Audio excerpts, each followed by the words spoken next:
Assalamualaikum warahmatullahi wabarakatuh.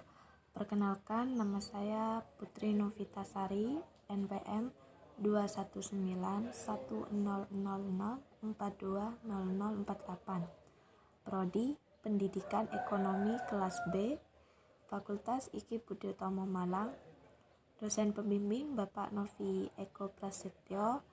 Di sini saya akan menyelesaikan salah satu tugas UAS saya, yaitu di mata kuliah Pembangunan dan Perencanaan. Dan di sini saya akan menjelaskan tentang yang pertama, yaitu profil daerah. Profil daerah saya tinggal di Madura. Jadi Desa Marengan Laok terletak di Kecamatan Kaliangat, Kabupaten Sumeneb, Pulau Madura. Bisa dikatakan di paling ujung timur. Desa Marengan Laok sendiri sebagai hasil garam dan juga ada cemilan atau makanan khas Marengan tersendiri, yaitu seperti kerupuk patola, kerica, kerupuk amplang, dan kerupuk ikan. Dan ada juga yang menjadi ciri khas untuk makanannya orang Marengan, yaitu kerupuk tekai.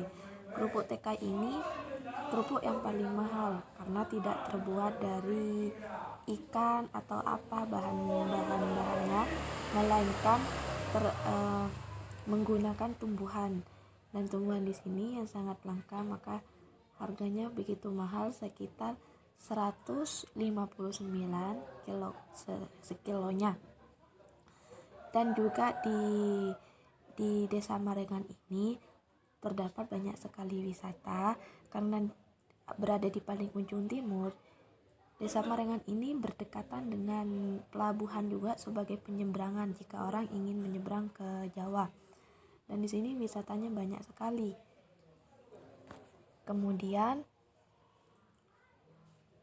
produk unggulan. Salah satu produk unggulan di Desa Marengan yaitu garam, di mana garam ini dilengkapi sebagai salah satu pelengkap suatu masakan atau sebagai penyedap rasa, sebagai bumbu masakan juga. Dan dalam pembuatan garam tersendiri ini pada bulan kemarau, yaitu sekitar 6-8 bulan. Tergantung kenapa dikatakan 6-8 bulan, tergantung dari cuaca. Jika pada cuaca kemarau sudah sering terjadi hujan, maka petani garam akan pulang. Dan ada juga yang pembuatan garam juga di sini juga ada. Terus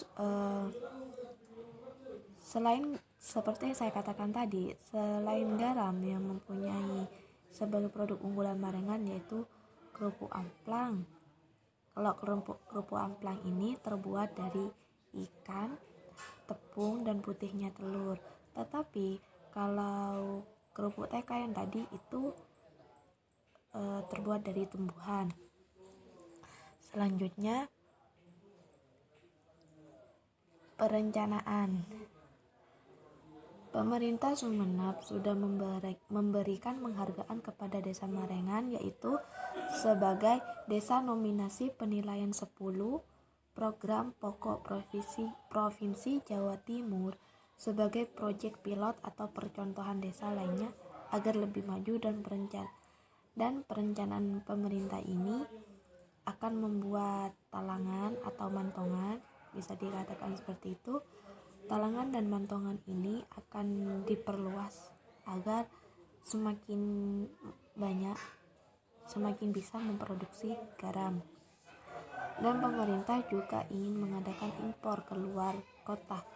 Namun para petani garam ada yang tidak setuju dengan adanya perencanaan dari pemerintah tersendiri, karena jika sampai kita melakukan perencanaan impor, maka petani garam ini akan was-was dengan harga garam, karena harga garam bisa rusak atau bisa anjlok jika dijual di pasaran. karena kan pembuatannya kan dari petani garam. Nah, petani garam ini jika memasukkan ke perusahaan garam, ini akan hasilnya sangat sedikit, dan kebanyakan juga para petani ini tidak tidak puas dengan hasilnya sendiri jika ingin mengadakan impor. Kemudian analisa perekonomian pada produk unggulan. Pada masa sekarang, petani garam sudah bisa memproduksi garam dengan baik dan dikemas langsung sehingga petani tidak lagi was-was dengan harga garam karena sudah bisa langsung dijual ke pasar atau dikirim keluar kota sendiri. Ada juga yang mengiringi dengan dibantui melewati perusahaan garam, dan dalam penyimpanan garam tidak bisa terkena air secara langsung, dan sekarang garam semakin meningkat produksinya. Jadi seperti ini analisa perekonomian. Kan pada waktu itu petani garam melakukan bekerja sama dengan perusahaan garam, PT Garam. Namun setelah terjadinya impor pada tahun lalu, petani garam tidak lagi memasokkan kepada perusahaan karena petani garam merasa ditipu dengan perusahaan harga ketika petani menjual ke perusahaan ini sangatlah mudah, tetapi ketika perusahaan menjual keluar kota ini bahkan melewati 3 kali lipat dari harga petani menjual ke perusahaan. Dan sekarang ini petani garam sudah bisa menjual ke pasar sendiri dengan idenya sendiri, dan juga petani garam sudah bisa mengirimnya ke luar kota sendiri secara langsung tanpa dengan bantuan dari perusahaan PT Garam. Dan untuk kemasannya di sini juga ada pabriknya petani garam langsung dikemas secara langsung, ya tidak kena air gitu. Jadi kalau garam langsung terkena air akan mencair. Jadi kalau tentang perusahaan PT Garam ingin melakukan impor keluar kota, itu PT Garam memiliki mantongan sendiri atau talangan sendiri, di mana PT Garam ini harus memiliki mantongan sendiri, dan dalam pembuatan garam tersendiri yaitu memerlukan kincir angin sekitar 4 juta harganya. Kemudian dalam satu mantong atau satu talangan ini membutuhkan 6 kincir angin. Alat kais ini bisa dikatakan dengan skrup dengan seharga 200.000 atau bisa dikatakan naik pada zaman sekarang. Dan juga kancor ini sebagai pengangkut garam. Ketika garam sudah menjadi, itu langsung diangkut menggunakan kancor dengan harganya paling murah ya 250.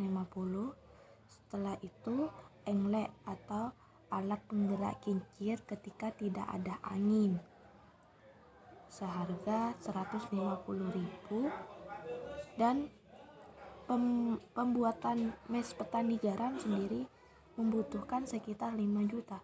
Jadi dalam pembuatan garam ini sangat memerlukan uang sekitar 8 jutaan. Jadi belum lagi dengan bahan di bawahnya sebagai tempat agar air garam tersebut tidak masuk ke tanah. Ada juga yang tidak memakai sebagai alas, tetapi kalau tidak memakai alas sendiri, itu garam akan bercampur dengan tanah yang akan membuat warnanya menjadi hitam, tidak putih. Dan untuk pada sekarang ini harga atau pembuatan garam ini menurun karena sudah beberapa tahun sekarang ini sering terjadi hujan secara terus menerus, yang biasanya petani garam ini bisa menghasilkan 80 ton, tetapi sekarang hanya bisa 25 sampai 30 ton saja. Ya, tadi karena hujan tersebut. Mungkin itu saja yang dapat saya jelaskan atau paparkan. Kurang lebihnya saya mohon maaf jika ada kesalahan kata atau kekurangan yang tidak baik. Dan terima kasih sudah menyaksikan, dan assalamualaikum.